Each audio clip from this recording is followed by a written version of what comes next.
can't do it. Okay. We'll do it live. Okay. No. We'll do it live. It. Do it live. I'll write it and we'll do it live.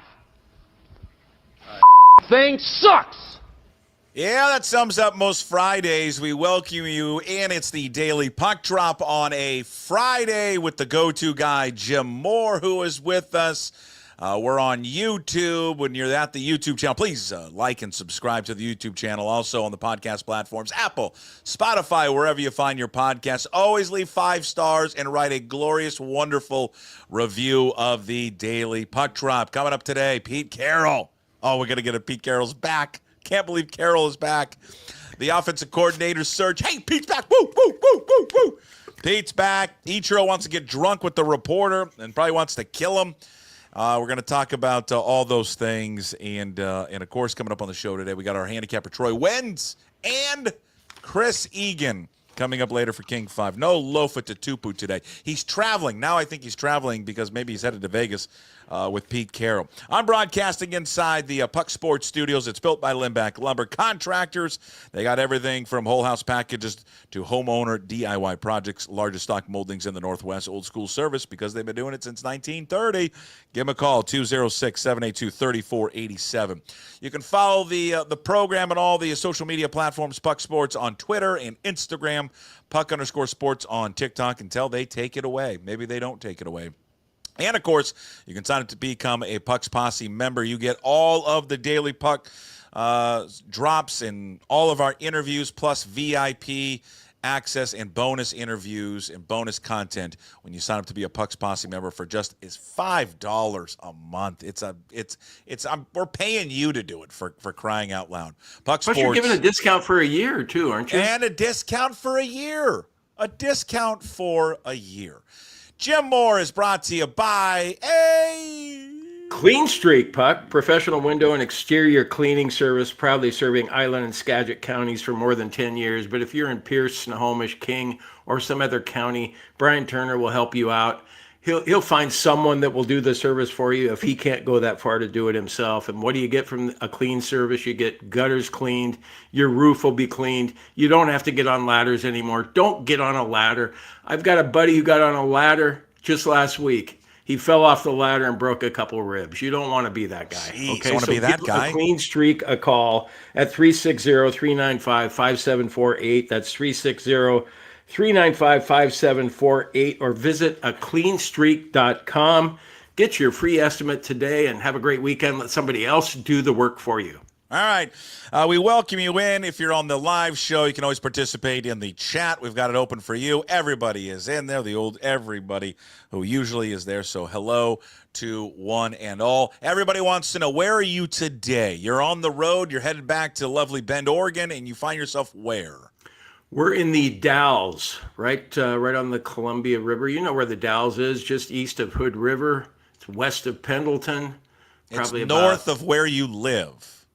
Correct, yeah. Kathy had a doctor's appointment here yesterday, and so we were driving back from Arizona, and now we're heading back to Bend today. We closed on a house there, so I'll be a homeowner as of this afternoon. Can't wait to see the new house. How big and sprawling is the mansion in Bend? Well, it's 2,600 square feet. Damn, man. And you might ask, why do you need 2,600 square feet with 2 people in it? And I wouldn't have a good answer for you, because Mikey and Stevie might or might not be coming home again.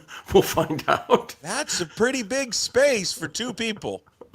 Yeah, I think so. Hey, we're trying to figure out some Are of you the okay? Just nod. Are you okay? You have your own wing? Yeah, there's... Are we going to do separate bread? You have separate masters? There's 2 bedrooms in the house, and they're both master bedrooms. I think you do that. Separate it up. That might be, yeah.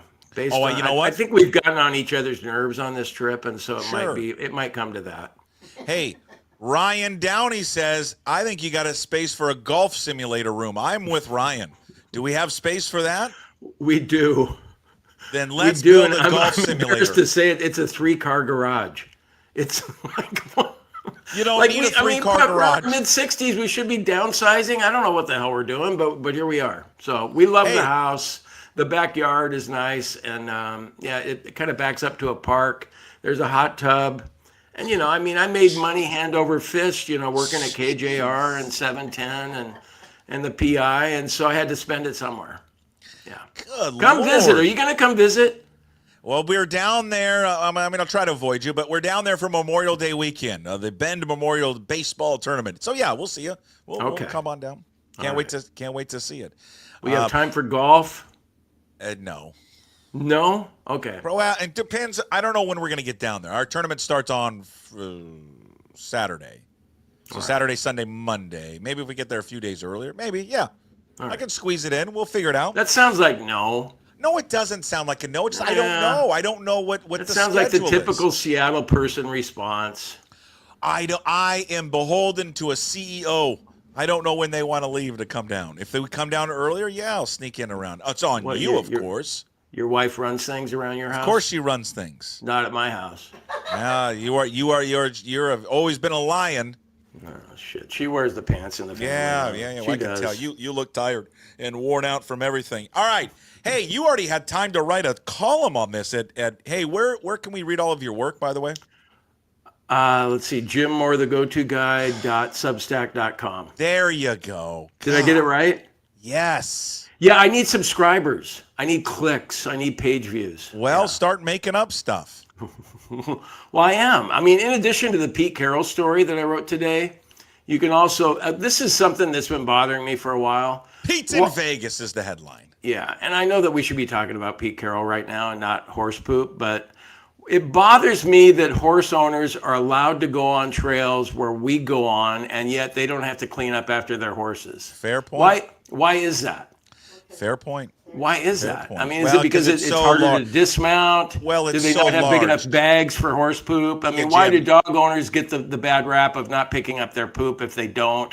And horse owners just kind of merrily go along, trotting through life.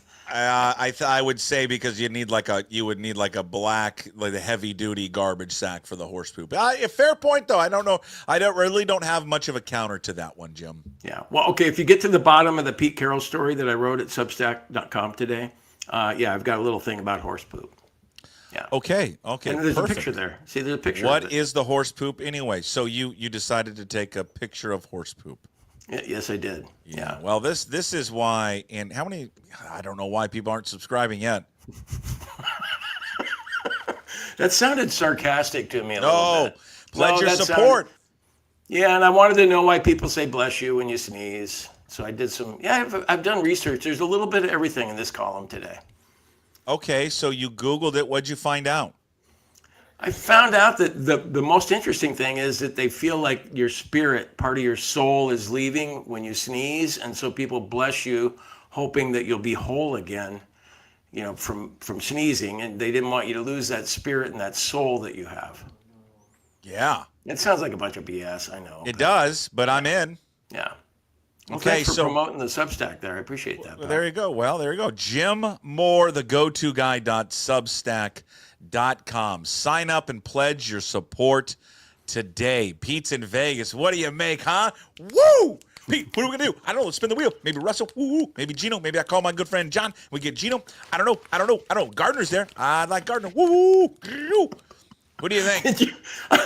As much fun as I was having reading these stories this week about Pete maybe going to Dallas, maybe going to Chicago, and then you hear the Raiders rumors, and then I heard you talking to Garofolo about perhaps going to the 49ers, the defensive coordinator. The whole time I was thinking, well, that'd be really cool if it happened, but it's not going to happen. And then Schefter with the breaking news report today that it actually did happen, and he's going to Las Vegas of all places. Woo, woo, woo, woo. Vegas, showtime. Woo, woo, woo. He's just perfect for that place, man. The whole thing. It's just all of it. He's just a showman, and he's all the positivity and just the full Pete Carroll kind of at times little BS experience, but it's a good BS. I wonder, there's been so much, like, everyone is so excited that he's the Raiders job now, like out here in Seattle, like a lot of fans and media. I'm thinking, I wonder if do you regret that he's not in Seattle anymore? I wonder if some people do.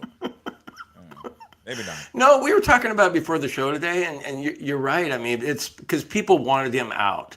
But I think Yeah. it was more about him. It's just running its course in Seattle. It wasn't like there was some dislike about Pete Carroll, or Needed a it wasn't change. like any of us thought he was a bad coach all of a sudden. It just had reached a point where it wasn't going to get better than 9-8 or 10-7 and one and done in the playoffs. And so you had to try something different. And so I don't think people are regretting that Mike McDonald's the new coach here and replaced Pete Carroll. They're just happy to see. The other part of it, I think people are happy, oldsters like me especially, 73. happy to see that there's still life after 70. He's just Jesus. still going where you've given up, like on work and life. Pete Carroll is in the next phase of his life, and he's just like, F it, man. I ain't going. I'm 73 and I'm going out, man. I'm What? coaching Now wait a minute. nonstop. No, I know, but wait a minute. Do I look like I've given up on work and life? I mean, look at Well, this. you looked years ago. You looked like that, but I've given up. I'm 49. You haven't given up. Yeah, You're busting your ass still. Giving up, Jim. I'm giving up. Don't want to do it anymore. But now it's everything. It's going to be like a Seahawks reunion down there. Come on, Pete. Russell's going to go there. Don't you wish you were still in the AFC West? Oh, what about that division? Let's circle back to that division, because I'm going to tell you, I don't think there's been a better collection of coaches in one division in the history of the NFL, the history of the sport. There can't be. They've got 3 Super Bowl winners. Andy Reid and Harbaugh and Sean Payton and the job he's done there in Denver since he got rid of Russell. And then will there be a Russell Wilson reunion there in Vegas? There has to be. There has to be a Wilson reunion in Vegas. Come on. Brady's pulling the strings. He wants to go there. Carroll's the coach now, so he goes and signs a minimal deal, but he's the bridge gap to whoever they end up getting in the draft. Yeah, it's perfect. And then Bobby Wagner's only under a 1-year deal with the Commanders. He comes back and wears 54 for the Raiders. KJ Wright's a linebackers coach. Marshawn Lynch is the running backs coach / coach of fun. Does he bring Shoddy to Vegas with him? Or they had kind of a falling out, didn't they? Shoddy's going to be the coach for the Cowboys. There's no way, Puck. No frickin' way. Is that what Garofalo told you? No, Clarence Hill, like he's covered the Cowboys Is he forever. the Star Telegram guy or something? I think so, or was, but I mean, he's covered the Cowboys forever. He says it's a done deal. No one's going to be excited about Shoddy being the head coach in Dallas. Somebody's going to be They might excited. even stop talking about the Cowboys on the yelling shows if he's the coach. No, it's going to be even better. Hey, I got a better offensive coordinator. For Pete Carroll in Vegas. Better one. All right. The Fisher. Oh. What has he been doing? Fish? Yeah. No, not Jeff Fisher. Jedd Fisch. Not Jeff Fisher. I was thinking, God, that's not a bad choice. Is he an offensive guy? I forget. No, like Jeff Fisher's a defensive guy, maybe even special teams. No, Visor Fish, Jedd Fisch, bolts on the Huskies, leaves the Huskies behind to join Carroll in Vegas. You know what? That'd be fun, wouldn't it? Oh, God, I would laugh so hard. It'd be hilarious. Yeah. What do you think Belichick's thinking in North Carolina going? He's probably talking to his kid going, yeah, man, I think maybe I should have been more patient and I could have gotten a job in the NFL. But here we are in Chapel Hill. I'm Jim. I'm convinced more than ever no one wants to hire him. And that's amazing to think. But no one wants him. No one wants Bill. If somebody wanted Bill Belichick, he would have been hired in the NFL. Wasn't hired last year. Had no interest this year. No one wants him. Well, more and more, don't you think that he's a really good coach and he's a Hall of Fame coach, all those things? But if Tom Brady wasn't his quarterback, how good would he have been? I don't know. Because Tom Brady he proved in Tampa Bay that he could do it without Bill Belichick. For sure. How do you think Carroll's going to do? I mean, with that division, with him, Andy Reid, Harbaugh, Peyton, 3 Super Bowl champions. Harbaugh went to a Super Bowl. I mean, I think it's going to be more interesting and entertaining than it will be successful. You don't think he'll be good in Vegas? I think he'll be good, but I don't think it'll be promised land good. Why do you think it's not going to work out well?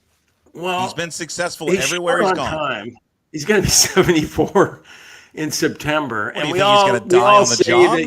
that, Pete Carroll's the most youthful 73-year-old that we've ever seen. He's got the energy of a 22-year-old, and he's chomping the gum, and we all love all that stuff about him. But chronologically speaking, he doesn't have that much time to be a coach in the NFL.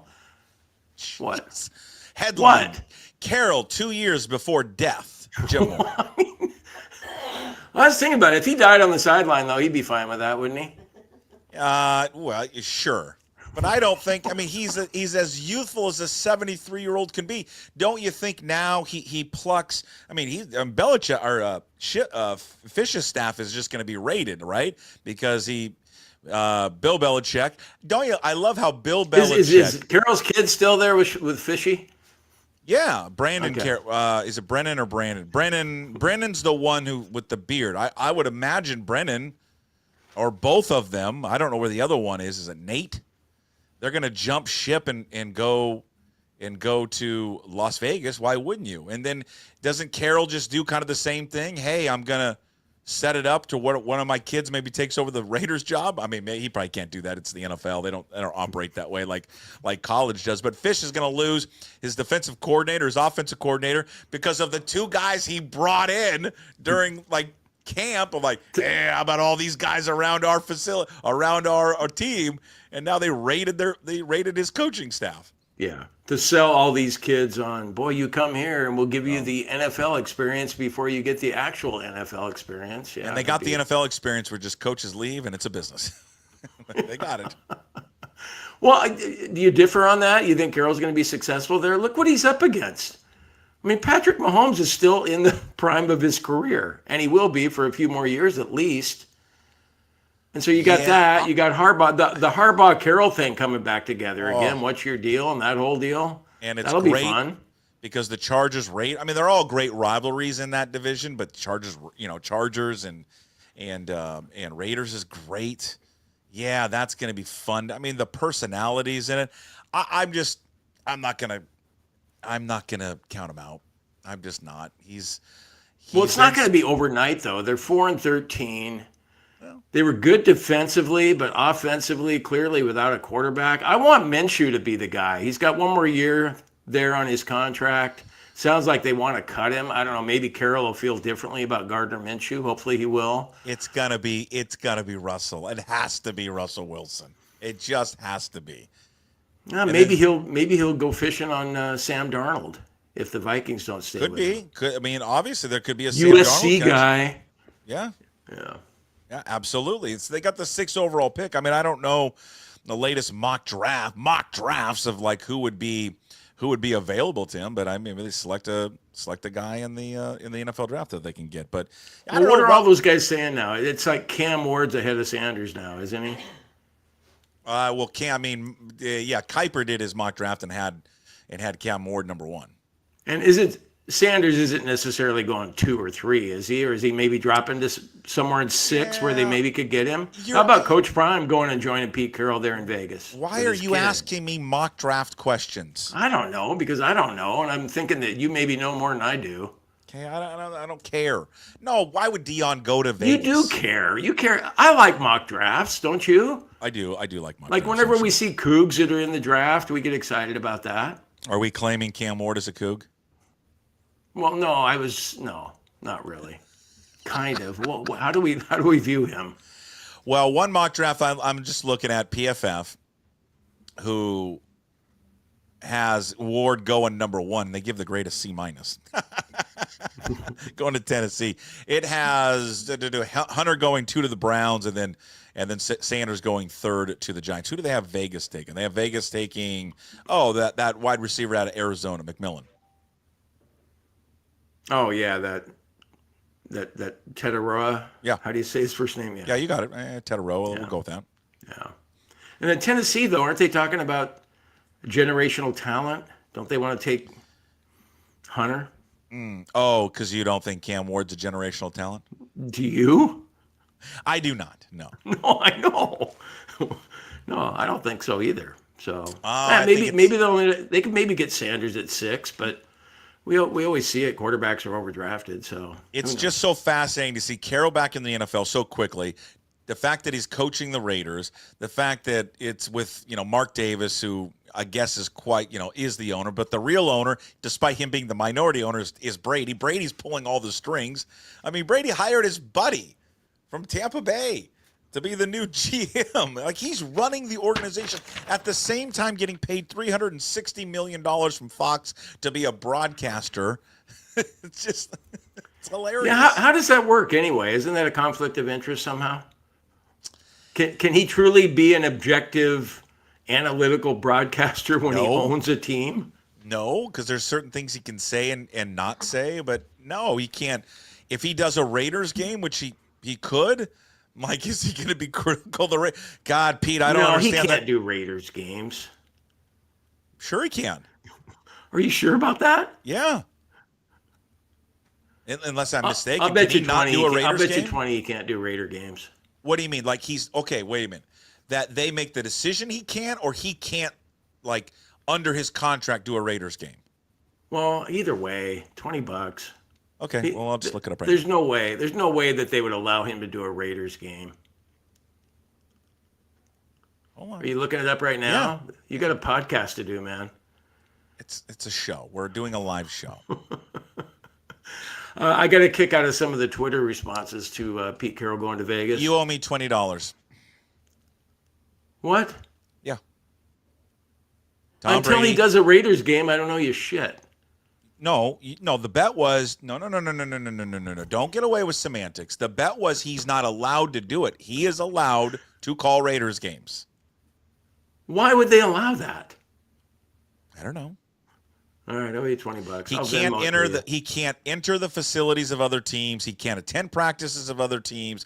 He can't participate in pre-production meetings with other teams. All the things you're supposed to do as a broadcaster. He's limited in what he can say about other teams and officials, and he is not allowed. This is the best part.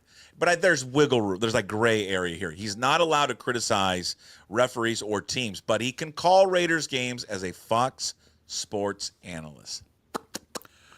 $20 to me. I'll Venmo it to you. I'm Right proud now. of myself for only going 20 instead of 50 or 100 or Yeah, 250. I was. You know what? Being an idiot, I should have been like, God, you're probably right, but I have a feeling you're wrong. Let's up it to 100. I might have done that. Yeah, You might have sucked me in on that because I wouldn't think it shouldn't be right for Tom Brady, since he's a part owner of the Raiders, to do a game. I wouldn't think so. Like I'm with you. He shouldn't be allowed to do it, but like, because imagine him calling a Raiders game and like Pete Carroll, who's never really good with timeouts, f's up the timeouts at the end of a half or the end of the game. Was analytics are going to say you should have taken a timeout there, but I'm kind of with Coach Carroll on this one. Save your 3 timeouts at the end of the game. Some people are playing checkers. Carroll's playing chess.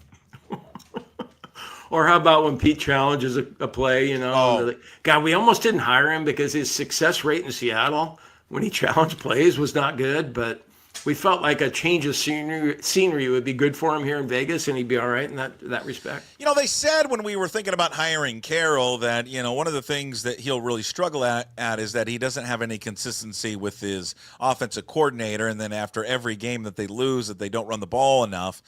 He says we should run the ball more. We looked at all that stuff. Oh, and yes, the track record of offensive linemen not good, but you know what? I don't know. I think Pete's again above all of that, and I think that he understands that sometimes you run the ball and sometimes you don't run the ball. But no, we're okay with that. They threw it 60 times today. That's fine. They ran it 5. It's just going to be entertaining, though. It's almost like, we're going to be following the Seahawks, of course, but aren't you going to be just like dialed into the Raiders every week to see how it's going and looking forward to those Pete Carroll press conferences and the sound bites with whatever he has and seeing him wear Raiders gear? Of course, he won't have a Raiders hat on because we all know Pete doesn't like wearing hats. Yeah, but I like that he doesn't wear a hat. He's got a good set of hair on him. Yeah, he does. But he's all black. What does he do with the Monarchs, though? Does he still wear the white Monarchs? Or does the Nike Monarch make a black version?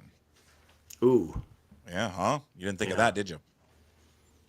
They still have all those crazy Raider fans there in Vegas. Did they move from Oakland? The ones that were in the black hole or whatever, that dress up like they're big, tough guys with their outfits with the spikes and everything. I don't You know. see Pete Carroll hanging out with them, doing selfies with those guys. Yeah, I don't know. They don't play next year. Their schedule at home is obviously the Broncos, the Chiefs, the Chargers. They get the Jaguars, the Titans, the Cowboys, the Giants, the Browns, and the Bears. And then they travel to New England, Washington, Philadelphia, Indianapolis, Texas, the Chargers, Chiefs, and Broncos. I think I saw a note, I think it was from our good friend Bob Condotta, that the Seahawks play the Raiders in 26. Oh, do they? And Okay. he would in Las Vegas. The What Seattle. about when does the preseason schedule come out? Oh, that's right. Don't they typically play the Raiders in the preseason? Oh, Jimmy Moore, you're right. I don't know about that. Let me look. Let me search that up. 2025. See, have they already determined that? Maybe not. It seems like the preseason schedule comes out later than the regular season schedule. But you're right. It always felt like they played The last game? Yeah, the old AFC West, right? They used to always play that. Short travel. Yeah. I wouldn't want them to do it in the preseason. Well, I mean, if you got to wait till 2026, next best thing would be preseason 2025. And according to what you said earlier, it doesn't sound like Carroll has until 2026. Maybe not. God, do any of us? Time is ticking. Do any of us? I like the wise ass on Twitter, though, that talked about the Tom Brady connection. And so Carroll thought, when he was mulling whether he should take the job, one of the things he thought about was, that he already got Brady one Super Bowl ring. Might as well get him another. Well, he did. I mean, he did have that will be a great, I can't wait for the that press conference is going to be great when they're all sitting up there. Hey, Tom, what was it like to watch your new head coach? And as an owner, if you guys are in the Super Bowl at the 1 yard line and you have this generational running back, do you want to run the ball or throw a screen to a guy who is like your fifth wide receiver? What do you think, Tom? Is there going to be someone who would ask him that? In Vegas, it's probably anything goes, though. I don't know what the reporters are like there. I don't know. Is there I don't think there's a huge media contingency in Las Vegas, is there? No. Yeah. No, but I would think in Vegas that you're just going for it. I mean, because you got to get a headline in Vegas, you got to really work at it, don't you? Oh, it's gonna be great. The stars are gonna be out. Yeah, it's gonna be fun to watch. Old Pete Carroll back in the NFL. He's the new head coach there of the Raiders. Meanwhile, your Seahawks still looking for an offensive coordinator. Garofalo on yesterday's show said, "Don't be surprised." Now, in classic Garofalo, he just like, well, it could be this weekend, could be early next week. I'm like, just pick one. What is it? But he said, what happened to Clint Kubiak being in the driver's seat? He still said he is. He still says he's still there. Yeah, still in the driver's seat. And I said, is he? Well, I asked him. I said, is he still in the driver's seat or is he in the back now? Like, where is he at? But, is he still in the car? Is he still in the car? Did they kick him out and boot him out? Where is he at? But apparently he's still driving the car, but Fraley's trying to grab the wheel. And then, so if Fraley gets the job, he only gets half a job, it sounds like. Because they need to bring in a passing game coordinator to go with him? Yeah, half the money and half the parking space. That's it. Did we used to do this like 10, 20 years ago when there was an assistant coaching position that was open? I mean, it's like the head coaching job is open. The daily stories about this. Is it more because it was so weird that Grubb got let go that we're so fascinated with who the next guy is going to be, or that McDonald's a new coach and we want to know which way he's going to go? I mean, I think it's the nature it's just of the popularity of the NFL in general that makes it such a big story. Yeah, popularity of the NFL. Yeah. Okay. And the fact that your baseball team hasn't signed anyone. I know I keep getting these Google reports, like, hey, Mariners make a trade, and it always goes back to Solano. It's all this old news, I keep hitting the headline thinking, oh, they got somebody finally, and it's what's his name again? Donovan Solano. Donovan Solano. Hey, you're right about him being chubby. I mean, I haven't seen him in person yet, but he's listed at 5'9" and 210. That's chubby. That's me. That's chubby. And so you're always, when they make those listings, you're always, shorter than what they list you at. And bigger. And fatter than what they list you at. Chubbier. Yeah. Okay. Heavier. PC. Heavier. Yeah, husky, like my mom used to say. Well, maybe not Solano's big, he's just big husky. boned. I mean, you and I are big boned. Yeah, that's what my mom would reassure me when I was younger. You just don't Jason, it's okay. Don't worry about it. You're just big boned. Big boned. Yeah. Big boned. Yeah, I'm like, okay. And stocky's a nice word for stocky. kind of a fat fuck. Yeah. Stocky does roll off the tongue better than that. Yeah, you are correct. Yes, sir.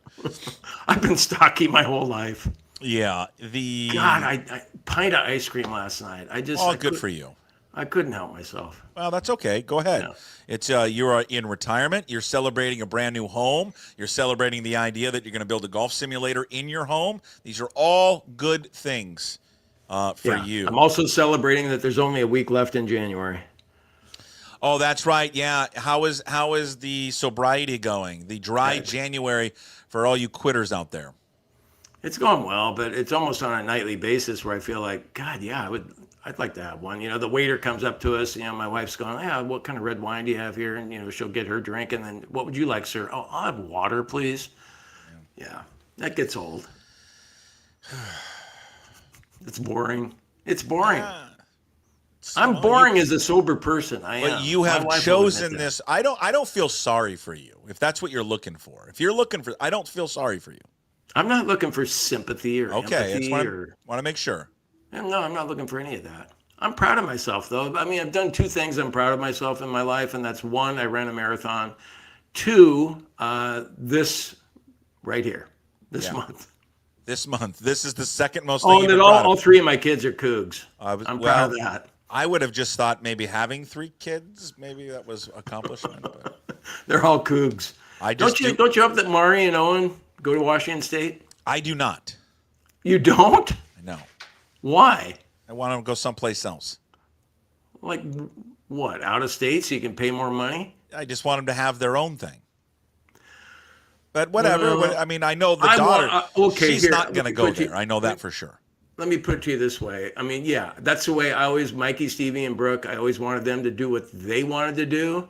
But when they ended up going to Washington State, I was happy about it. Yeah. I would. She's not going to go there. Would he go there? Maybe. And if that'd be fun, sure. She's not going to go for sure. 100%. Yeah, no, 100%. Not happening. She's grown up being a Coug, though. She loves the Cougs. Loves the Cougs more than anyone. And wherever she goes, she'll be a huge Coug fan. She won't even be a fan of the school she goes to. Does she not want to go to Pullman because it's cold or something? She just wants to get out. She wants to leave the state. Wants to go somewhere. She wants to go somewhere either warm or back east. Arizona. No, more California. All right. Yeah. Okay. You're getting closer to that, aren't you? You're just a few years away now. Of California? Of her graduating from high school. Well, yeah, sure, sophomore. Yeah, we got a couple of years of that. Then we're stuck with a vampire. Yeah, you did a bonehead daughter move or dad of a daughter move. Oh, yeah, didn't plug her phone in. I got yelled at, and then it was screamed at. Why didn't you plug my phone in? Well, sorry. I mean, she's just so stupid. Didn't cut you slack on that at all. No, I'm like, hey, sorry, got a lot going on. I just didn't check. My bad. Oh, what am I going to do? My day's ruined.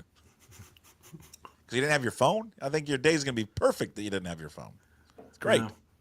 I guess you can just pop those things, look at them during class and it doesn't matter anymore. They don't let them have it.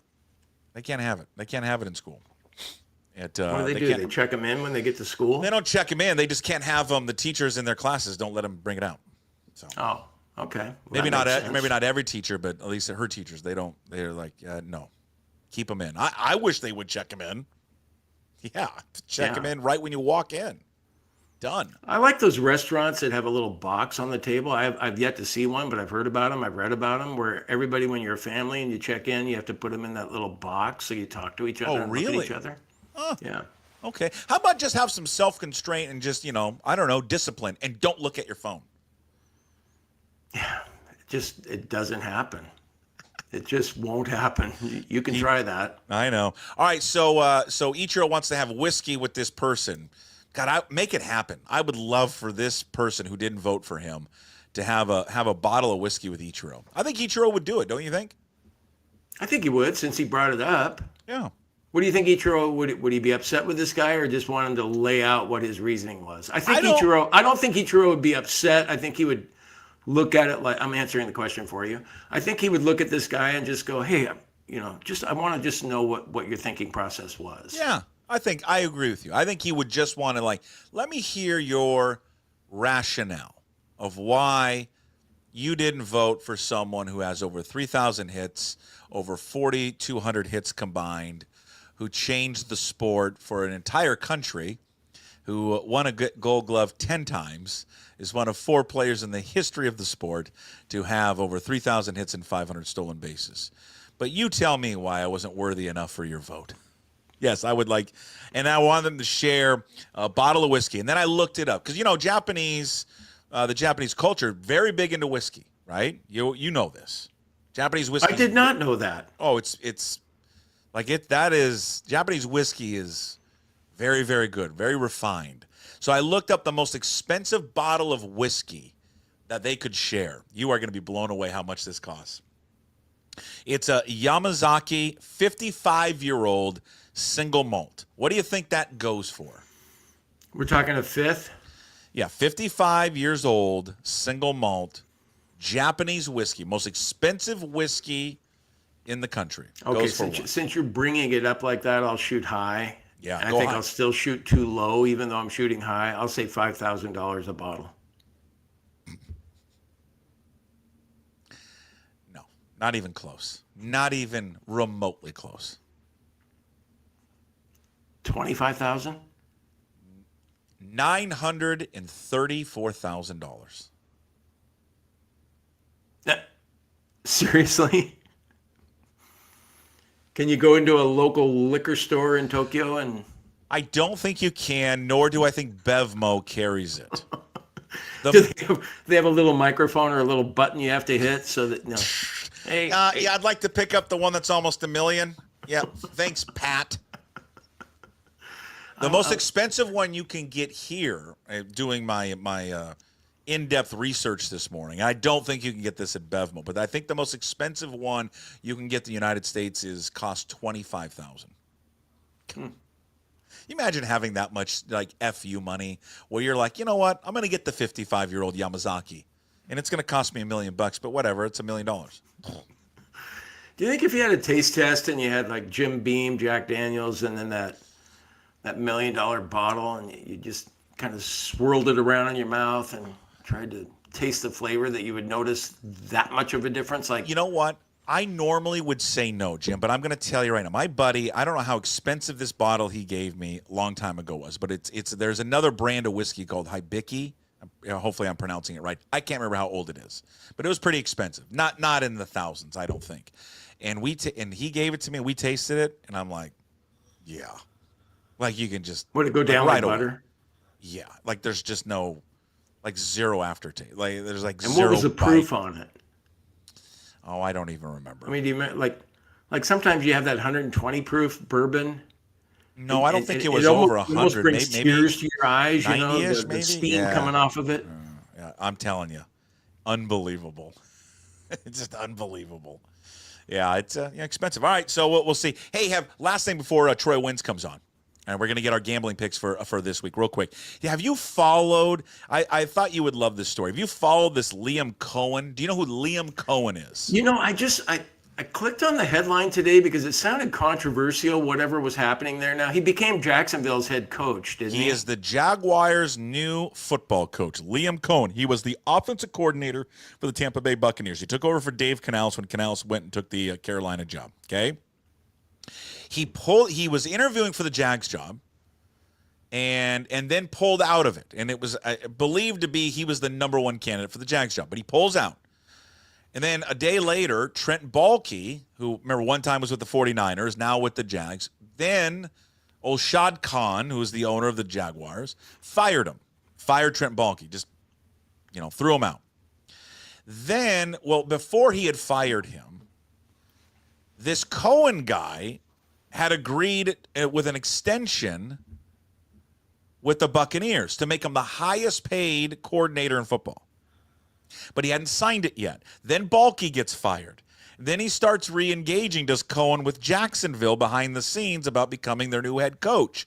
Tampa Bay finds out yesterday, I think it's yesterday, they find out that he's talking to Jacksonville because he hasn't signed his contract. They're trying to call him and get a hold of him, and he goes MIA, never returns a call, a text, nothing. And he ends up being hired as the new head football coach for Jacksonville. What a story. Oh, man. So what, you think he had differences with Balky or something? Like maybe, yeah, maybe he's like, Balky? Yeah, maybe he just didn't like Balky. He's like, I'm not going to go there. If you, I don't want to take the job if Trent Baalke's the GM. And then maybe Shad Khan was like, well, I like you so much, I'll just fire Khan. Or I'll fire Baalke. So if you're a Bucs fan, do you hate the guy? If you're a Bucs fan, well, yeah, maybe a little. You wish him nothing but failure when he goes to Jacksonville. Just kind of shady, I think. Yeah. All right, let's get caught up on the championship weekend games. All right, let's get the betting perspective because joining us is PuckSports handicapper from TroyWins.com. It's our good buddy Troy from TroyWins.com. Hi, Troy. How are you, sir? How we doing, guys? Sucks to be back in 30-degree weather, but, you know, we're here, and we've got a great weekend of sports. Hey, yeah, I know it sucks. How was the American Express? You were there last weekend. Troy, last weekend was on the course for the American Express. How was that overall experience? It was great. Puck, if you do go next year, you know, definitely call me ahead of time. I've got some tips for you. I would not do the 17th hole suite. That was kind of a waste. You have a lot more fun just doing GA and following the players around that you want to follow. Because to your point, you can get as close as you want to get to these guys. You can converse with them. It's a lot of fun following Jason Day and Justin Thomas. So to hell with the suite and all that. Pay the $50 GA and just walk around with the guys you want to follow. Yeah, just walk around. That's what I heard. I heard you can just get access to all of them. That you can just literally, it's not packed at all. And you can go to all the courses too. You can go to the stadium course. You could go walk over to La Quinta Country Club. So highly recommend it. $50. Hey, Troy, Puck and I talk about this all the time, including this week where we're both on Jason Day because of the track history he had in this event. How tough is it to bet on golf? Give people an idea on that because we know personally how hard it is, and I feel really stupid to be betting on it every week, but I continue to do it anyway. Well, I'm hoping I get lucky this week. I've got Aberg, but just to give you an example, he shot 9 under day one and then fired back +4 yesterday. So 13 shot difference in one day. Granted, the winds were a lot higher, which you got to factor in. You know, that's another thing. Weather is just critical, right? I mean, at one point they shut the courses down yesterday. When does that happen in San Diego, for God's sakes? But yeah, there's so much that goes into it. Weather's obviously a big one. You know, you've got multiple courses out here with the North Course and the South Course. You got to factor in that into your handicapping and who's going out at what time. There's just so much that goes into golf. Puckett knows it's brutal. Yeah, it's the worst. But you know, guys that are 100 to 1 can win just as easily as somebody that's like 8 or 10 to 1.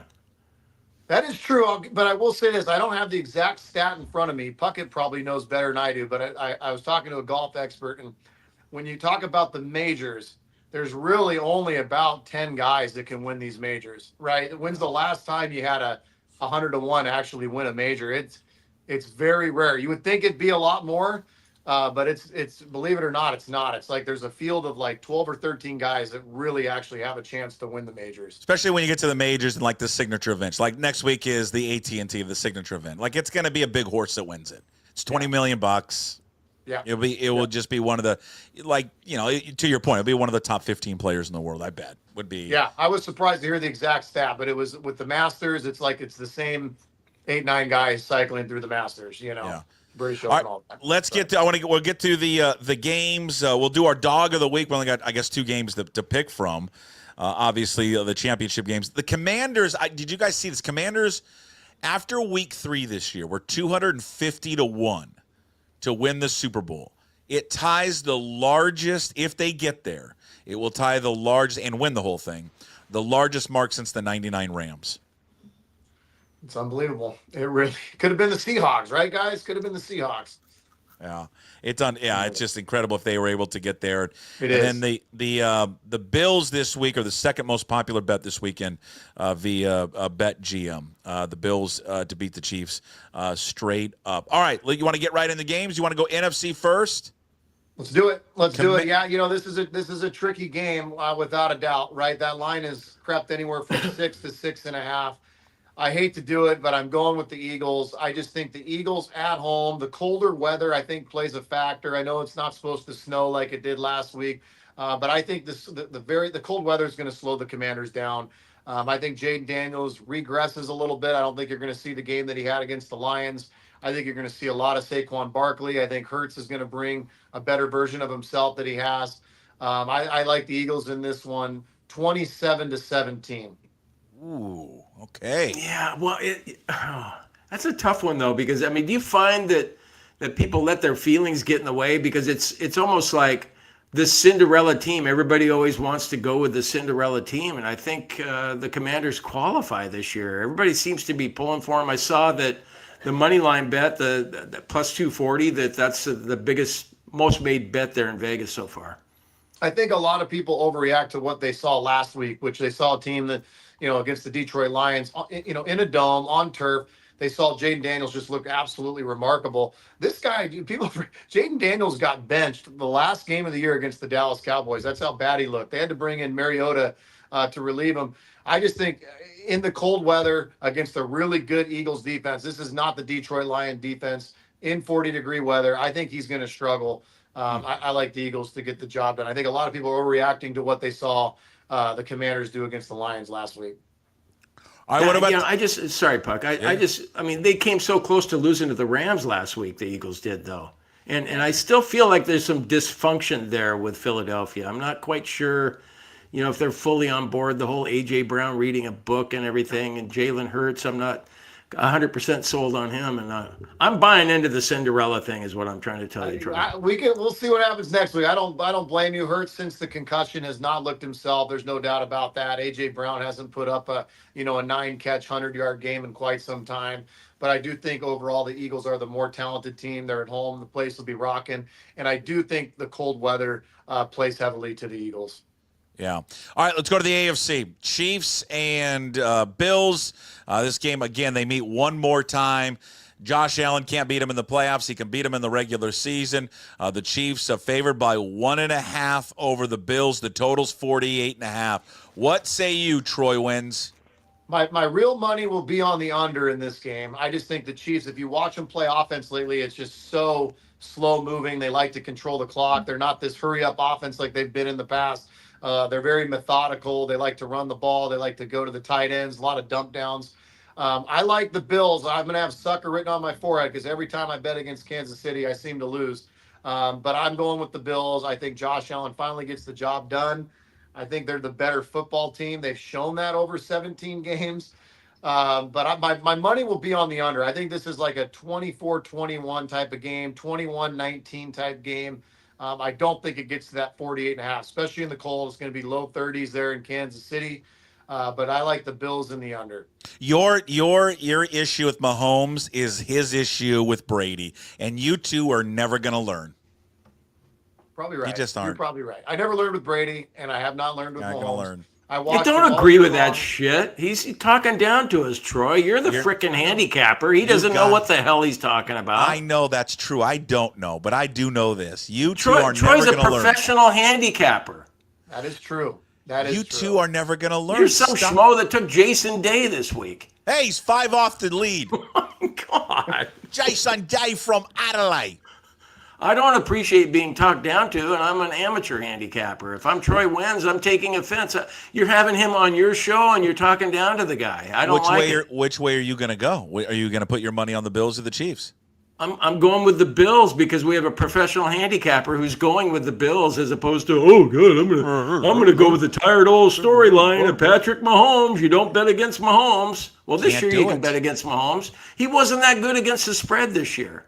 How many times did you bet against Brady, and how'd that work out for you? Troy, I got to tell you, Puck is right about that. I don't want to agree with him, but he's right about that. And you know why I did? I always felt like I was getting line value when I went against Tom Brady. It's my favorite. I did. I will say Tom Brady's probably cost me 5 figures, so I'm with you. I'm with you. Hey, I'm going to give you a stat. Maybe you guys have seen this or not. That would back your Bills and Josh Allen. So I came across this today. Josh Allen against elite defenses. And they looked at elite defenses of like 20 points or less. teams that are giving up 20 points or less. He is in Kansas City is giving up 18.9 points. So with defenses like that for Allen, straight up he's 27-7. Against the spread, he's 26-7-1. So there you go. Okay, then why are you going with Mahomes this week? Because it's Mahomes. Oh, okay. It's because I just don't see it. I don't know. It's going to be good, guys. I'm thinking it's going to be another classic. I'm looking forward to it. There is one person also, lastly, at Caesars who has wagered $160,000 on the Commanders' money line at plus 228, and they would pocket $500,000. And his name is Troy Wins. Yeah. We'll see, boys. We'll see. All right. We only have 2 games, so I guess we're going to have to pick the same. One of us is going to pick the same game, but so dogs. Do we want to do dogs of the week, or do we want to pick? It's going to be the Bills for me. Obviously I'm going with the Eagles, so the dog of the week for me would be the Bills. They've been the more impressive team. I get the playoffs change a lot, but I'm gonna rock with the Bills and the under. All right, you're going to go with the Bills for your dog. What are you going to do, Jim? Well, I like the Commanders getting 6. Okay. Yeah, I'm all aboard the Jaden Daniels hype. I think he's going to keep it going, or at least keep it close enough. And they beat the Eagles in one game this year, didn't they? Yeah. Yeah, they split. So yeah. So since there's only 2, I'm just going to agree with you. I'm going to take the Commanders as well. Okay. All right. Nice pick. Yeah. It is a nice pick. Well it is done. a nice pick. Yeah. Well, it'd be fun. I can't wait to watch it. You got a prop bet of note, Troy? Oh, yeah, good one. I don't have the exact numbers in front of me. I do think Saquon Barkley has another big game. The Detroit Lions, they were gashing the Commanders. I mean, they were absolutely gashing them until that fumble by Jared Goff. I mean, Gibbs and Montgomery they were averaging, I think, 13 yards a carry at one point in that game. I get it. They're probably going to load the box. It's not going to be enough. I think Saquon Barkley has another big game. I would take his over carries. I'd take his over yards. I think this guy's prone for a huge game again. All right, Troy, before you go, tell everybody what they get when they visit the website, troywins.com, please. Yeah, we're still running 7 days free of service. So if you go to the website, you're going to get a big pop-up. It's going to be 7 days free of service, no charge whatsoever. We want to show you how good we can be for you. We cover absolutely everything. I get football's coming to an end. But, guys, like you said, we got golf, we got college basketball, hockey, NBA, you name it. We cover it. UFC's still big. We've got Fight Night at the Climate Pledge Arena next month. If you don't have your tickets yet, Jim, get your Fight Night tickets next week. But, yeah, it's troywins.com, 7 days free of service. Get to the website, and we'd love to take care of you. Okay, Troy, enjoy the championship games, and then next week we'll talk a little Super Bowl. And it's winding down. I don't like it. It's winding down with our visits with Troy. All right, Troy, have a wonderful weekend. We'll talk to you next week. All right, thanks, guys. See you, Troy. TroyWins.com. It's our handicapper here at PuckSports. He likes the Bills and he likes the Eagles. They're in the Super Bowl. All right. And you're putting your money on who? You're going Bills and Commanders? Yeah, I'm going to go 2-team parlay money line, too, on both underdogs. A rematch of the second Super Bowl in the midst of 4 that the Bills lost. Oh, that's right. MVP of the Super Bowl was, Oh, yeah. That's our guy. Pride of Shadle Park. Shadle Park, Mark Rippon. Yeah, there he is. Yeah. All right. You remember the RPM offense, or were you too young then? I was too young for that. I do not remember that. Rippon, Porter, and? Mays? Yep. Yeah, Rippon, Porter, and Mays. What a hell of an offense we had. God, I still remember that game we won at Husky Stadium. I think it was only 17-6, but it was 18 degrees that day at Husky Stadium. Sounds fun. Sounds miserable. Yeah. All right, Chris Egan's coming up top of the hour. Recorded with Chris earlier today because he was bolting there on a flight out of town. But before you jump ship and head back to Bend, Oregon, Jim Moore, we've got Friday voicemails, okay? You ready for Friday voicemails? Yeah, last week was really good. Last week was good. This week we have an appearance from Jedd Fisch, Geno. From Dino's? No. And NFL Films voice, John Facenda. That's going back. It is going back. Friday voicemails brought to you by. We need a sponsor. If you want to sponsor Friday voicemails, hit me up, puck@pucksports.com. go back live to the season-ending Jedd Fisch press conference. Hey, Jedd, when you took the job last year, esteemed sports journalists Jason Puckett and Jim Moore expressed some concern about how your wife might take the transition from Arizona up to Seattle. How have things been going for you guys? Yeah, that's a great question. You know, when I took the job, it was supposed to be a one-and-done situation. You know, either move on to Florida or get an NFL job. But when your team goes under 500, it's just not in the cards right now. So, yeah, things have been a little bit rough. As far as the Fishes go, yeah, let's just say there hasn't been a lot of spawning going on in the Fisch household. And to be a little bit more precise with an NFL analogy, let's just say that unlike the Bears' 85 defense, the little Fisch is just not getting in that penetration up the middle, if you know what I mean. That sounds like things aren't doing well at the Fisch household. Where's Mrs. Fisch? Why do we always assume when people come from a warm weather climate to Seattle or to Pullman that they're not going to like it as much as where they came from? Because I think 99% of the time they don't like it.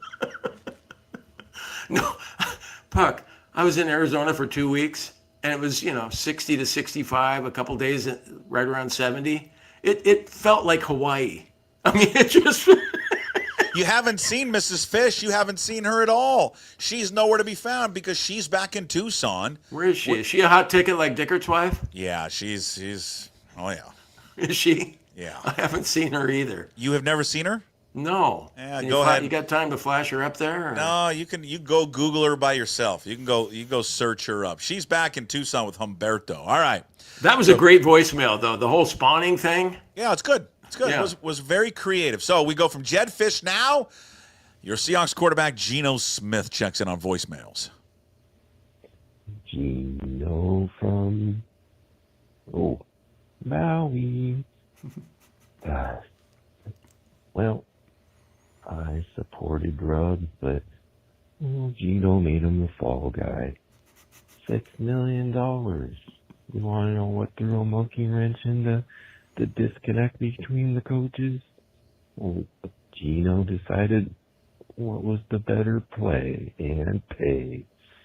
So, anyway, maybe Scrub had been down on the field coaching and might have talked to the coach and said, that's not what I called.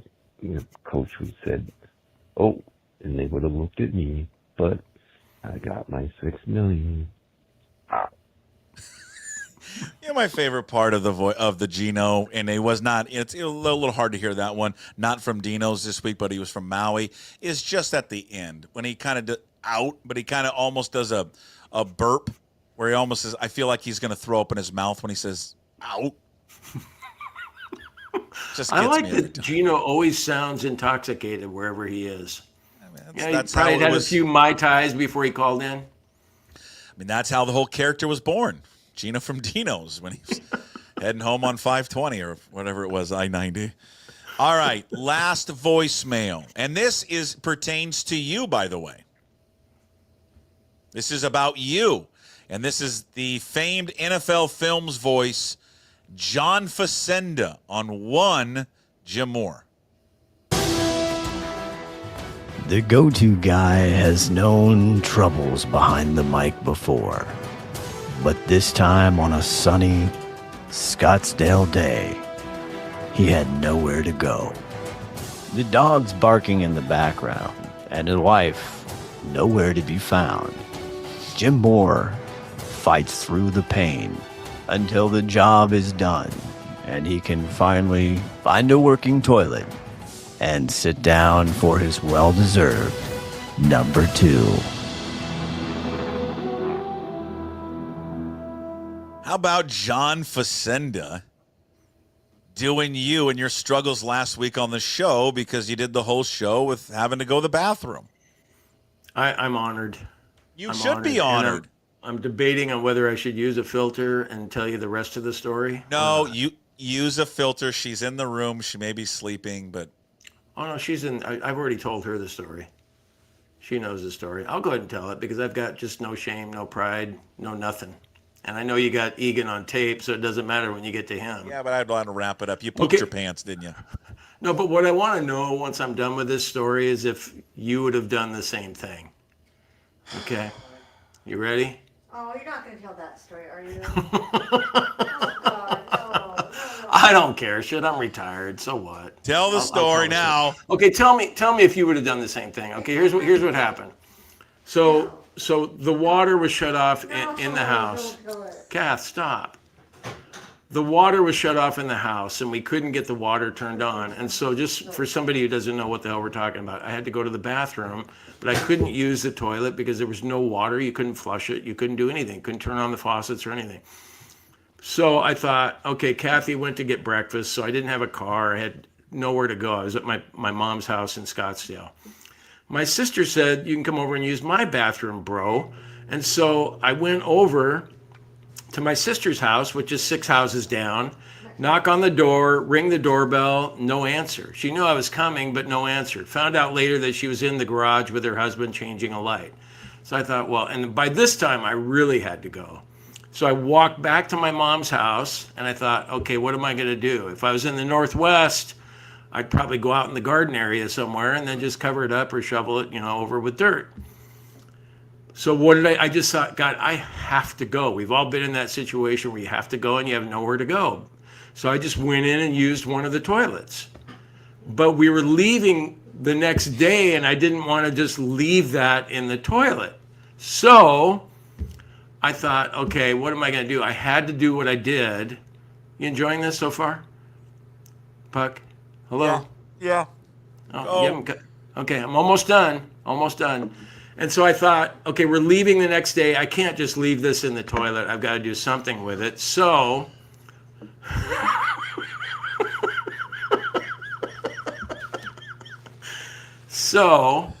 those little doggy bags that you have, to clean up your dog's poop? I used the doggy bags in the toilet, put it into a plastic bag. I double wrapped it and I closed it up. And then I got a little bit of water from one of the Dasani bottles that I had and kind of poured it in and kind of cleaned it up as best I could. And the water was restored the next day. And I'm hoping that the rest of what I left was flushed down. But I tried to, do the good deed of cleaning up after myself. Unlike horse owners, I cleaned up after myself and put it in the garbage can. And hopefully the garbage man took it away the next day. What would you have done? What would you have done? Find a bush. I don't know. Just go into a bush. But when you're in Arizona, there's not dirt. It's like gravel and it's all hard pan and you can't really bury it. Wasn't her door open to her house? No, it was locked. Yeah. So I had their door like that. And then my mom's husband said, you could go over to Dorothy across the street. She wouldn't have minded. I'm thinking, right. I'm going to go over it. Like, Dorothy, I don't know you, but I'm Dick's son, and he said that I could come over and take a big old dump in your house. Is that okay? Yeah. I brought my own matches too. That's a fabulous story. No, I think you did the right thing. It was impressive that you did it. I thought you were going to do something else, like grab it with your bare hand. Did you, or scoop it out with like a spatula? But no, I think you did the right job, Jim. And I don't know. You don't. I just want to get rid. I want to leave. It's just a lot to unpack. You think that helped your ratings at all? I mean, your streaming numbers. I saw the numbers. They jumped up. They spiked right when you went into. I pooped in the toilet and then I took a dog bag to grab out human feces. Yeah, no, this will be the human feces show today. Okay, yeah, my goal for that, telling that story, was that hopefully John Facenda will, do another. Yeah, good. Yeah, I'm sure Facenda will. It will be great. All right, safe travels back to Bend. Have a wonderful weekend. We'll check in Monday with you. All right. Love you, Puck. Go Cougs. Love you too. Go Cougs. There he is, Jim Moore, the go-to guy with us Monday, Wednesdays, and Fridays. Brought to you by A Clean Streak. Mentioned this earlier. Chris Egan. Normally we have Chris on live, but Chris had to jump on a flight early this morning. And so we popped on for a few 20 minutes, sat down with Chris Egan, who we like to wrap up every Friday. And it's so funny because we've gone from that, and he's going to tell a story at the end that is like gut-wrenching, kind of like that one at the end. Not, like telling a story about him having a vasectomy. It's just, this is the human feces vasectomy show today here on Friday. But Chris Egan, of course, joins us every Friday to wrap up our Friday week here on the Daily Puck Drop. King 5, you love him, Mr. Positivity, Chris Egan.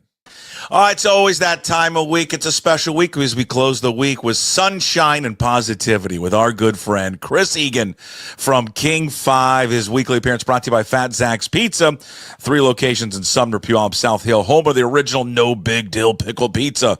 One of their 3 food trucks. You can book it today for anything you want to do, catering, birthday parties, graduations, corporate events. FatZachsPizza.com. Follow Chris also on Twitter and Instagram, Chris Egan 5, and all of his work. Wonderful, award-winning work at King5.com. We got lots to cover. We got Pete Carroll going to the Raiders. We've got an Ichiro going to the Hall of Fame. He wants to drink whiskey with someone who didn't vote for him. And then I'm going to make my argument why breakfast for dinner is the greatest dinner of all time. Chris, how are you today? I'm doing well. I mean, it was a week of Seattle legends, one moving to the Hall of Fame, and obviously the big news today, one is heading to Sin City, Las Vegas, to keep his career going. And I think anybody that has covered Pete Carroll, this is not a surprise. I mean, is he old by the number count that you have from your birth certificate? Yes. Is he younger than most 50-year-olds out there? Yes, he is. That is just the way Pete Carroll lives. He's got many years left in the tank to coach. I had the pleasure to cover him from his opening press conference to the very end, to that day when they had a big win on a Monday Night Football game, and I watched him out there on the field just staring at Lumen Field, and you kind of had the feeling that he kind of knew he was done in Seattle, but not done coaching football. I'm somebody that has read his book, preach it to the kids. I preached it last night. His win forever motto to my 8th grade team that's kind of not winning forever right now. So we way to throw them under the bus, Egan. Well, let's just say this. Coaching. It's all coaching. If you go into Pete Carroll's book, he's got his little and John Wooden had his pyramid, and Coach Carroll has his pyramid. And it's interesting when you coach, and right at the bottom of that pyramid, he's got some basic, he calls them rules. No whining, no complaining, show up early. Well, guess what? 8th grade is a tough year, and guess what things have been happening with this team? You're checking all 3 boxes. Kids have been showing up late. There's been whining. There's been complaining. So we had to go back to the basics last night and go to the bottom of the pyramid. And you want to reach the top. You want to reach the top of that pyramid, which is when you enter a game, you want to win. But we have to go back down a little bit here. I want to circle back to that. Let's make a note to circle back on the 8th grade coaching, because we've got our first JV game coming up tomorrow. Pete Carroll, though, hey, are you surprised? There's a lot of people, like fans, media, like, oh, this is great for Pete Carroll, man, it's awesome. Pete's going to do great. And then I'm wondering, is there buyer's remorse? Do fans regret that he's not coaching here anymore? Because I get that sense that there are people out there that they regret that he's not the coach of the Seahawks anymore. Maybe I'm just making that opinion based on a few people I see on social media. No, I think there's in the Pacific Northwest, and you and I have both grown up here. You look back at some hard times in the history of this sports landscape, and what's Edgar Martinez moving on. There was people for the next 2 years that thought Edgar should still be on the Mariners team. Like they wanted. I mean, no, he's old. He can't hit. Remember the big Matt Hasselbeck getting traded, and Lofa Tatupu and Marcus Trufant. These are figures that we just loved, and it was really hard to let them go. And I think people have had a really hard time letting Pete Carroll go. Because this is a guy, you go to training camp, this is a guy that would run over the berm and fire up the crowds. He would spend an hour after practice taking selfies with all the kids. People loved his press conferences, his motivation, his inspiration. So, yeah, I mean, he's just a very loved figure. And I don't think there's buyer's remorse. I think people have seen what Coach McDonald can do. I think they've seen what this defense can do. I think they like where this team is at. So I don't think there's any concern with him taking over the program. I just think it's a compliment to Pete Carroll when you leave somewhere that he left a good mark. And I always tell this to my kids, and it's something I've always said is, make every chapter of your life the best you can. It's like some of those people I hated junior high, I hated high school. I loved junior high, I loved high school, I loved college, and you just you keep moving on. And then when you leave, you know what? It's tough to leave, but you left a good mark. And that's what Pete Carroll did. And I think we're in good hands with Coach McDonald. I'm excited. I'm excited for the Raiders, though. I really am. I think this is a guy that knows what works, knows what doesn't work. And he's going to take some chances on players that other coaches won't. And some of them will hit, some of them will miss. But it's going to be a fun time for the Raiders. I tell you what. And that media down there is going to have a blast as well. How quickly does Russell get on a plane, do you think, and head to Vegas? I mean, that just feels so natural, doesn't it? Doesn't it just feel like those two are going to be reunited together? It really does. It really does. And then somehow, I mean, he's playing in an NFC championship game this year, but God, you just got a feeling that Bobby Wagner somehow is going to end. Because he's only under contract for 1 year. This could be the Seahawks. What is that? Southwest. You could have Wagner there. You could have Russell there. KJ Wright's an assistant coach with the 49ers. Yeah. Maybe he jumps over there. I was talking to Dugar about this yesterday. He wants him to hire Marshawn Lynch. Lives in Vegas. He just wants to hire Lynch as like. Just he had no role, just like Mr. Fun, Coach Fun. He's just there. A regular on PuckSports podcast, Lofa Tatupu. I mean, it's just interesting. All the names that could surface up and head down there with Pete Carroll. That is interesting. Lofa was not on the show today because he said he was traveling. Oh. Did you ask where was he? No, I just said, okay, don't worry about it. We won't do it today. Maybe he's going to Vegas. You and I had little investigative reporters put two together. Son of a bitch, Lofa. He should be breaking this on your podcast. That's what should be happening right now. I just think, and how about that division with those coaches? My God, it's unbelievable. Oh, it's all Super Bowl champions except for Harbaugh, but went to a Super Bowl. Mm-hmm. Carroll, Harbaugh, Sean Payton, and Andy Reid. That has got to be the best collection in the history of the NFL for a division and coaches. It has to be, or at least right up there. No, it definitely does, and it's so we'll see. And here we got you got Andy Reid doing it again. I'm looking forward to that game, the Bills and Chiefs game, more than any game I've watched this season. So I'm excited. Aren't you pulling for the Bills? We're all pulling for the Bills, aren't we? 100%. And then you've got at King 5, you got the youngins who are all pulling for the Taylor Swift and Travis Kelce. And I'm just getting tired of this thing. But then you're just like, all these people are into the game, and then literally the youngins. I go to the Swifties. I go, oh, this is going to be big, guys. You got Taylor Swift, and then Josh Allen's fiance was in Pitch Perfect. Yeah, she's an actress, right? Yeah. Haley Steinfeld, and they're like, Chris, don't put those two on the same page. How could you put those two in the same page? I go, I loved her in Pitch Perfect, guys. I'm starting to lean towards the Bills. Yeah, Pitch Perfect, great movie. A trilogy. And then wouldn't you just love to see Bobby Wagner back in the Super Bowl? I mean, it's just what a story the Commanders have been. So I mean, it's going to be a fun weekend. This is what we love about football. And I was watching, I think it was the Today Show. They had pep rallies from all the cities, and it was just you just see how this football can take over and bring a whole city together, and it makes you think back to those days when the Seahawks were heading to the Super Bowl and the NFC Championship games, and it makes you hungry for those days again. So I remember being at a King 5 pep rally in Scottsdale, Arizona, with the great Joyce Taylor. For an early morning newscast. It's crazy.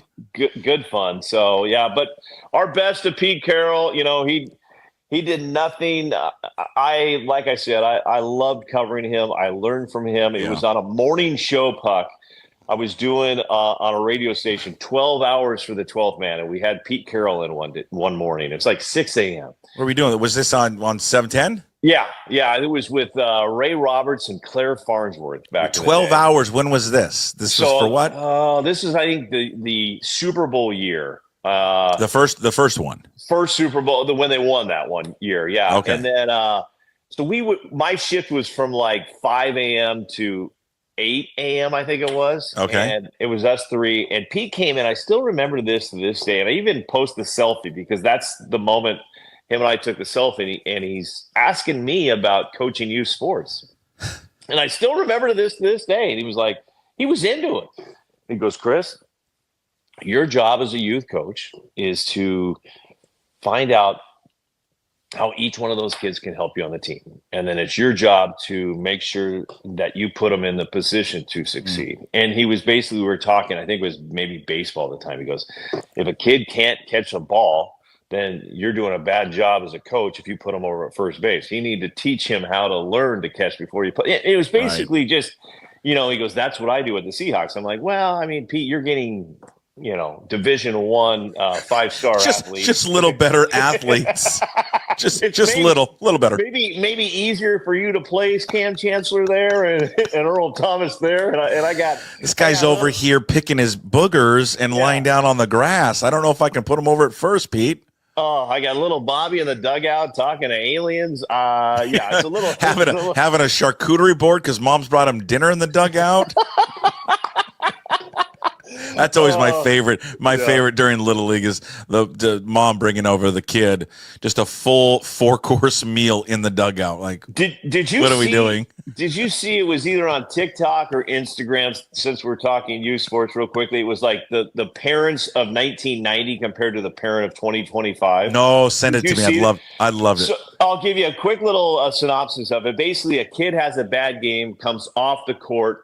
1990 parent, and the dad's sitting there. He's like, you got to start working harder. You've got to work harder. You got to go home. You got to take more shots. You got to get in the gym more. You got to work harder. 2025, kid comes off, has had a bad game. Dad, this is not your fault. This is not your fault at all. This is the coach's fault. He has not put you in a good situation to score. Here's what we're going to do. We're going to transfer you out of this school. Because we need to find you a better spot that's better for you. It's not your fault at all. We got to help you out. So it's so true. I mean, hey, okay. So we got our first middle school game, JV. The Whitman Wildcats will be taking on Denny Middle School. I'm trying to still find some dirt on Denny. Need to know. I need a scouting report from anybody out there that's ever has come into contact with Denny Middle School. Give me one. Give me some advice. Give me some advice for tip-off tomorrow at 10 a.m. Well, real quickly, the late great Alan Reed, when he would hear Denny, he would just make up nicknames. This was Alan Reed. We'd go around the state and he'd come up with high schools and he'd be like, "Oh, Beamer, beam me up." And I'm like, no, they're not the Beamer beam me ups. But he would go, Denny, the Denny Hex, the Denny Hex. And I'm like, Denny Hex, the Denny Grand Slams, moons over Miami. 8th grade. It's not 8th grade. It's we're a mix between 6th and 7th grade. Okay, 6th and 7th grade. So I'm going to be honest with you, Puck. You want to attack the rack. You want to get lands. You want lands. Thanks. Yeah. Just as many lands. No, Chris. I was hoping that they would cross half court. Well, everybody wants to be Steph Curry, we had a lot. Coach Puckett kind of lost it on last practice. Yeah. Too many Steph Curry shots. I'm like, stop Too many. Yeah. So attack the rack, some screens, some pick and rolls. Get your best ball handler with the ball. He's up at the 1 spot. Put your big post at the 5. He attacks. If they come off, dishes over to him. Land. Okay. Can you do a little full court press? Cause a little chaos? We haven't introduced the old classic diamond press yet. We haven't done it yet. It causes chaos, leads to some easy turnovers. I even learned this is try to stay. This is off of Pete Carroll, our theme of the day. Try to as the best you can go more positive than negative. So here's what bad coaches, and I admit I've done this many times before. Sure. You don't block out, you're coming out of the game. You turn over the ball, you're coming out of the game. Negative. Yeah. Hey, we block out, we're going to stay in the game. You make there passes. You go. I love it. You make good passes. Okay, so do you think this is negative? One of the things that I do during practice, like everybody else, we run a version of motion offense, right? Sure. So every time they don't cut after they pass, okay, or they don't cut if the guy's denying them the ball. I count in my head how many lines we run at the end of practice. Oh, that's not bad. Not that bad. I made that, I got no problem with that. When I first did that, when they weren't cutting, and then I did the threat. Okay, every time we don't cut, we run a line. I mean, these sons of guns were cutting left and right. Yeah, they wouldn't stop cutting. The kids need a little push because sometimes, I hate to say it, they're not getting it at home because and that's why we had to tighten down the reins last night and practice a little bit too. So I can't wait I don't know what to expect tomorrow. I have zero idea, but it's going to be fun. Old school blocking out. I don't know how many gray hairs I have from one kid. Just looking at the ball, just everyone looking at the ball.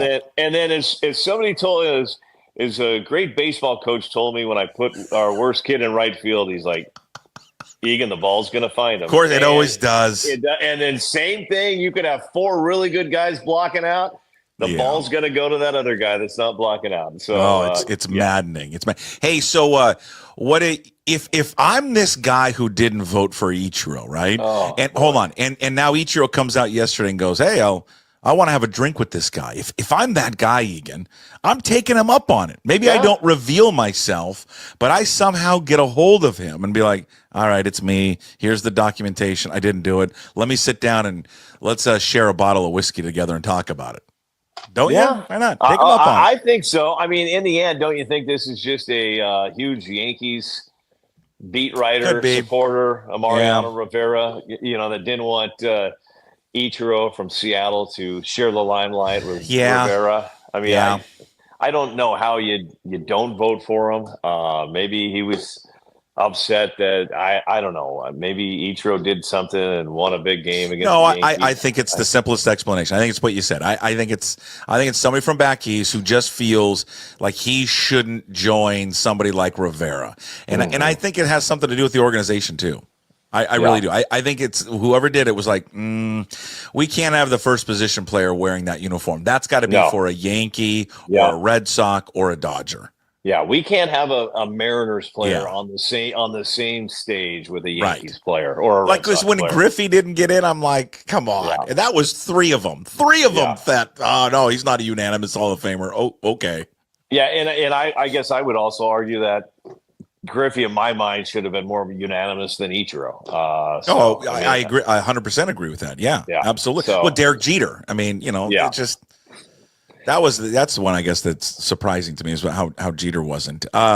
Still a good day to sit back and listen to Ichiro's stories. I keep going back to gosh, I wish he would. I know he knows English. I mean, it's just he does these. I think it's a safety valve sometimes. I think early on it's like it's and I'm the same. I guess if I was in Japan, I would probably be doing my. I know, but I'm with you a little bit. I think no one would. It's probably just a thing for him, but I think people it would endear. When he did the press conference in Seattle, I think he would endear himself more to the public, to the fans, because there's always been a distance between I think him and the fans, and I don't think he's beloved as some of the other guys that have come through there, and I just think that.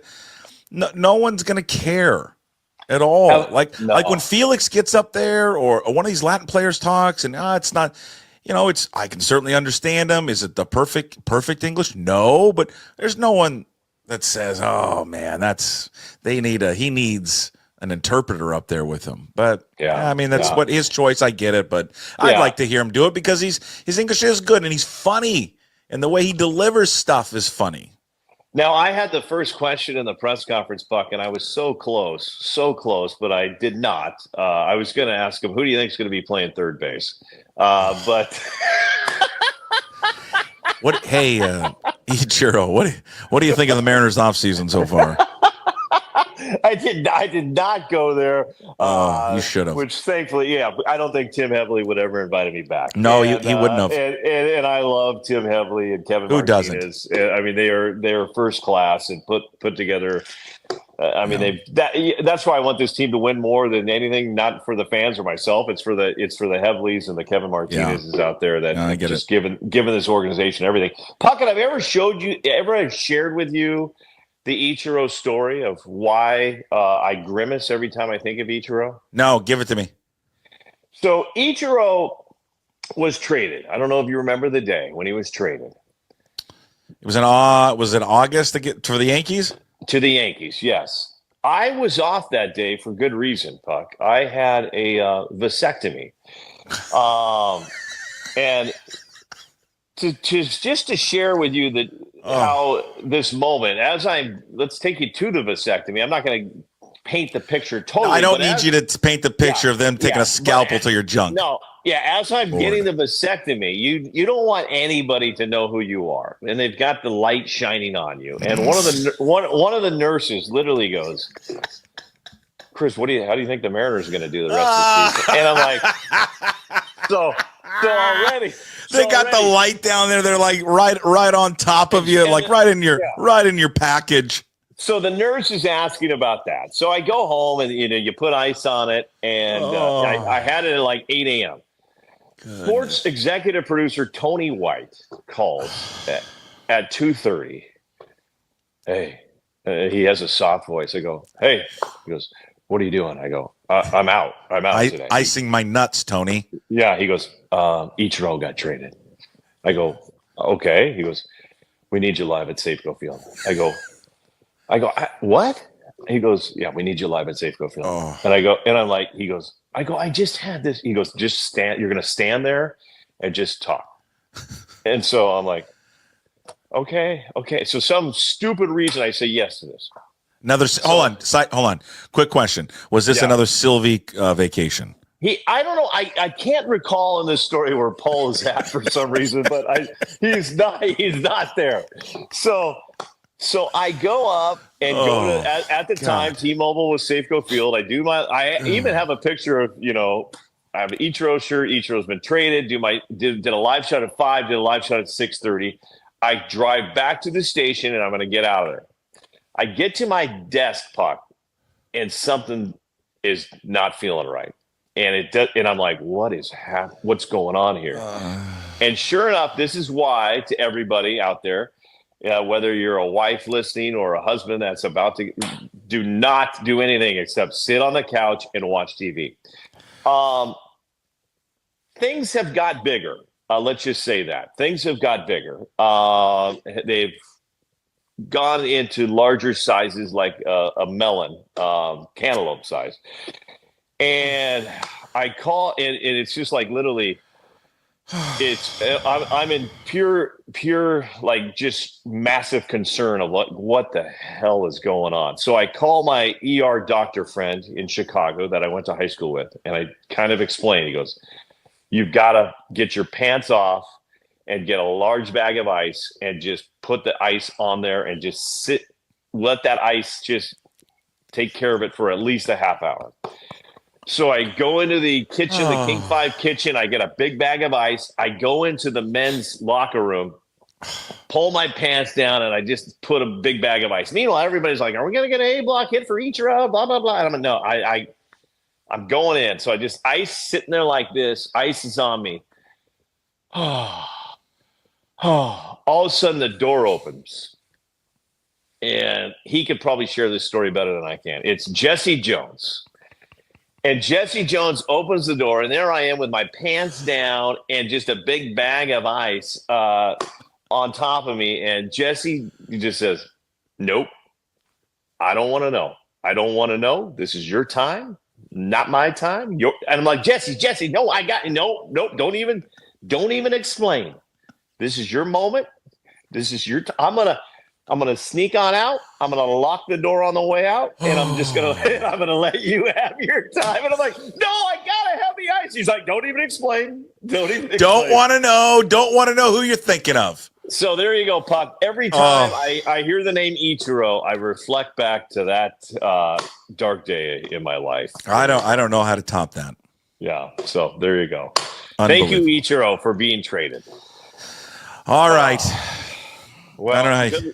Good luck on your game, but okay, I'm going to give you a full recap of it next week. All right, the Chris Egan Show every single Friday with us, brought to you by Fat Zach's Pizza. You can catch it up on YouTube.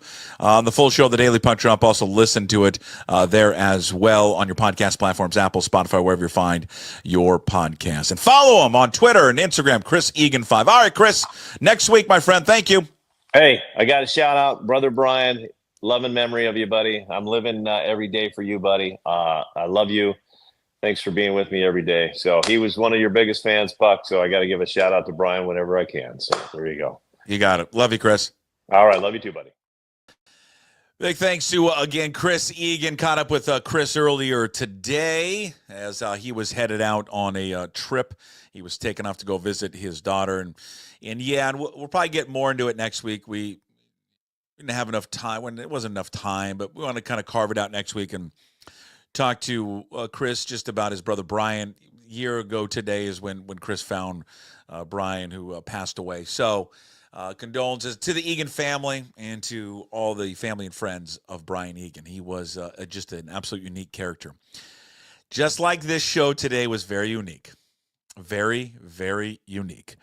We had a story from Jim Moore as fishing out his own poop from a toilet because he couldn't flush it. And we had Chris Egan having to work the same day to cover an Ichiro trade to the Yankees on the day he had a vasectomy, and then caught by the great Jesse Jones inside the King 5 locker room with ice on his junk. And Jesse Jones going, "Hey, man, you handle your business. I will leave."